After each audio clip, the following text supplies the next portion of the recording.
Bakay Djoubate, bonjour. Bonjour. Je rappelle que vous êtes l'inspecteur national de l'enseignement franco-arabe. Aujourd'hui, il y a un tollé autour justement de la langue franco-arabe.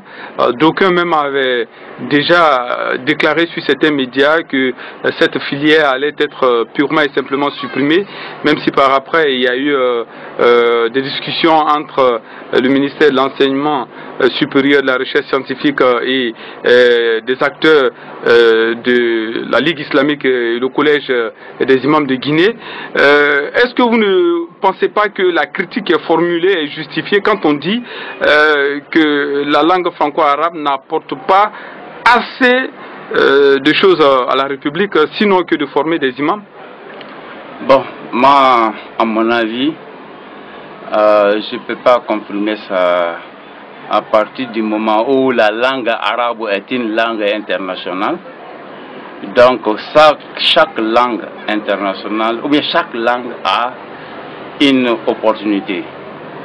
Donc, l'enseignement franco-arabe, si c'est bien fait, comme on le souhaite, ça peut apporter beaucoup de choses à la Guinée, au pays. Tel qu'on peut employer ceux qui sortent de l'enseignement franco-arabe, même s'ils sont de langue arabe, dans la police, dans l'armée, dans les ambassades, bien dans les ambassades de Guinée ailleurs, pour être traducteur, pour être même conseiller, parce que la plupart de nos ambassades de Guinée dans le monde arabe, ce sont les Arabes eux-mêmes qui sont devant nos diplomates. Est-ce que ce qui va être convenu dans ces discussions ou bien dans ces contrats entre la Guinée et ces pays-là, est-ce que la Guinée peut bénéficier? La Guinée ne peut pas bénéficier parce que ce sont les citoyens qui sont devant. Ouais. Mais si c'était un Guinéen, donc les Guinéens là peuvent toujours sauvegarder l'intérêt de la Guinée. Et puis, il peut être aussi un secrétaire particulier à côté de l'ambassadeur, au lieu de prendre un citoyen arabe pour être secrétaire particulier à côté de l'ambassadeur. Mais aujourd'hui, est-ce que vous avez justement les formateurs compétents pour former justement ces jeunes étudiants? Oui, nous avons des formateurs compétents, par exemple à l'université Somfonia ici. On a plus d'une vingtaine qui ont le doctorat, qui sont à la hauteur. Si ils acceptent d'enseigner dans les facultés, dans les départements de langue arabe comme l'AB et Kankan, ça peut être les mêmes formations que Somfonia.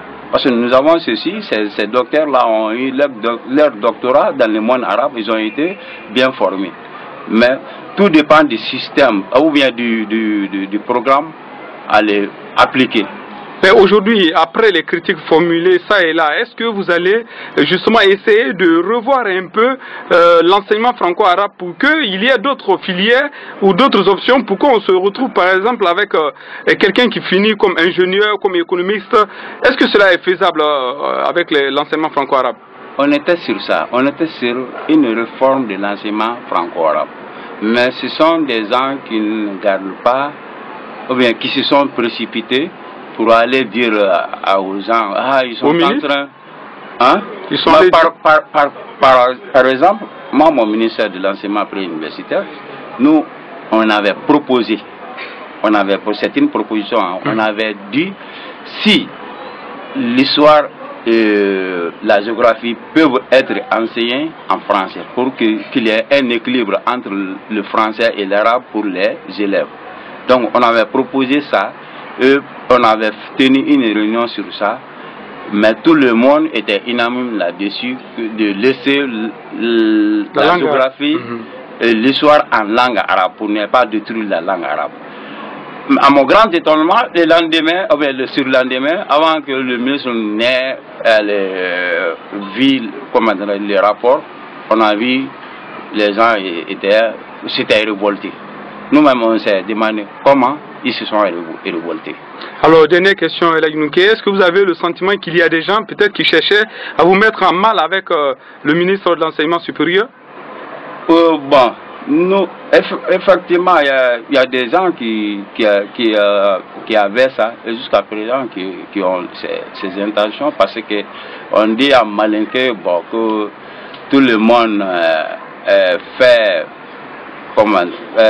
tout le monde prend les bâtons derrière son bœuf pour une intention bien déterminée.